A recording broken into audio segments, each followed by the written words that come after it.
Welcome to December in the kitchen garden and greenhouse. It has been a full year of starting seeds, sowing them, harvesting them with my Yoderbilt Greenhouse, Greta. And so we're gonna do a little something fun today to celebrate her.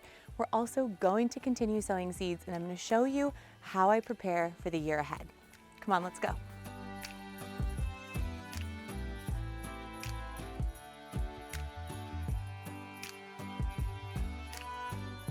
It has now been a full year in my Yoderbilt greenhouse, who I affectionately call Greta, and we have celebrated so many milestones, but it's been incredible to see how every single month of the year the greenhouse comes into play, because a lot of people consider greenhouses to be more seasonal, and I absolutely disagree wholeheartedly.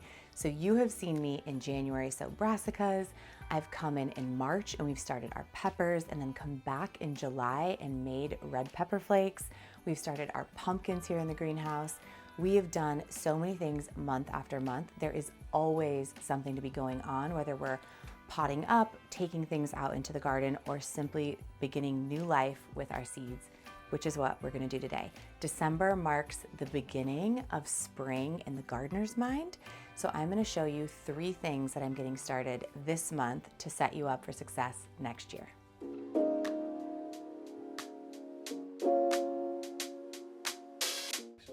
I'm starting 3 different seeds for 3 different reasons today.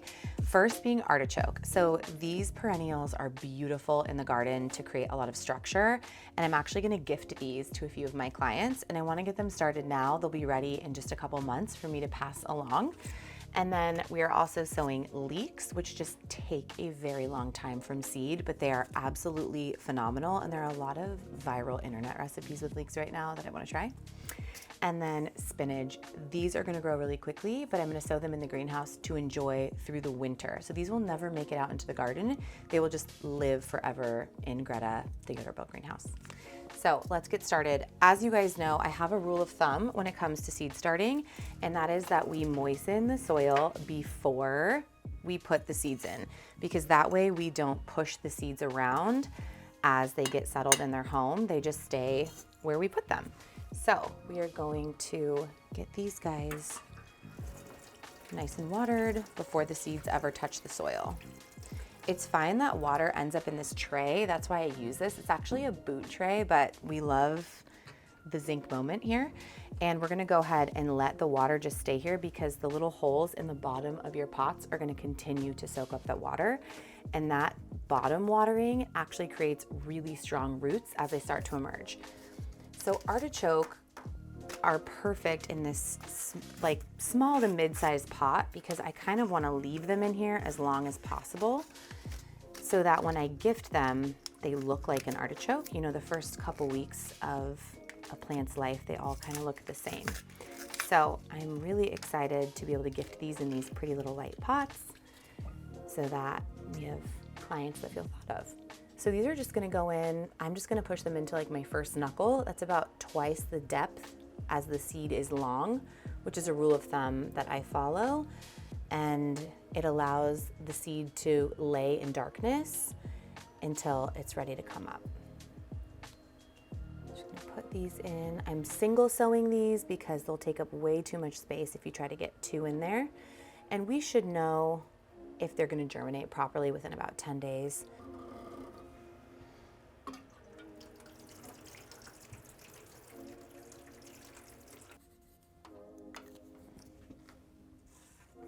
All right, we are gonna go ahead and sow some spinach and some leeks next, and they're gonna stay here for a couple weeks, and we'll be ready to go.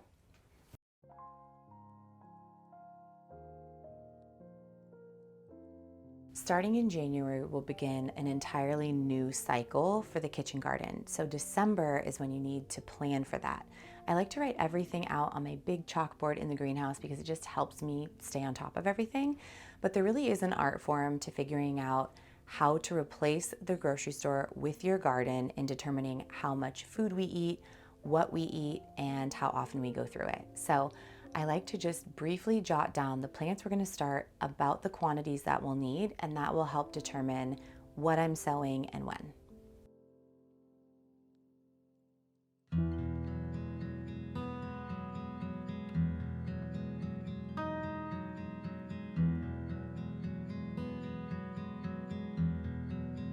to celebrate my 1-year anniversary with my beautiful Yoderbilt named Greta, I'm making some really cute swags to put on the front doors just to celebrate the solstice and the holidays coming up. And these are all elements that I have foraged from around the property. So we have some cedar and some pine, and making a swag is much easier than making a wreath because you're just layering these elements on top of each other, tying the tops and adding a ribbon. It's so simple. I actually am also bringing in some really pretty dried magnolia leaves that we have, and then some beautiful fragrant rosemary, so that when I open my greenhouse door, you get that yummy aromatic smell.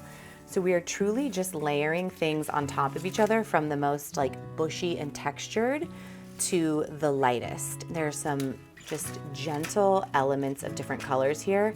It doesn't have to be perfect because tying the bow on everything is gonna be what pulls it all together. So I'm gonna create a little loop with my twine once it's wrapped around the swag so that I can hang it on the door. So this is like 1.5 feet of twine that we need, but you be the judge. You can go as big or as small as you want. And we are just gonna wrap this around like so.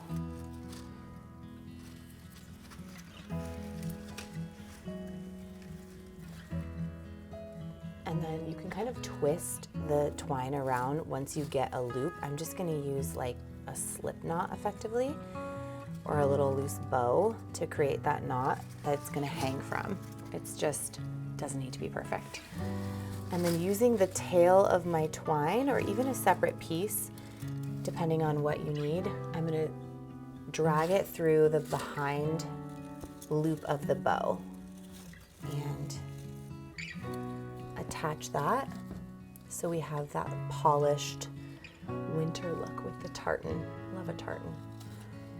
There you go. You just plop the bow in the front. It's actually that easy.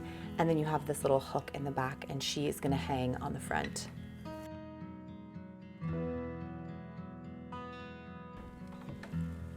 So one of the reasons I love this activity is it's perfect for kids. It gets them out foraging on the property. Even though it's cold, it celebrates the season, whether it's the winter solstice or the high holidays. There's just a wonderful way of being where your feet are when you're out working with nature. It has been such a wonderful year with you celebrating Greta, the Yoderbilt Greenhouse. And until next time, until next year.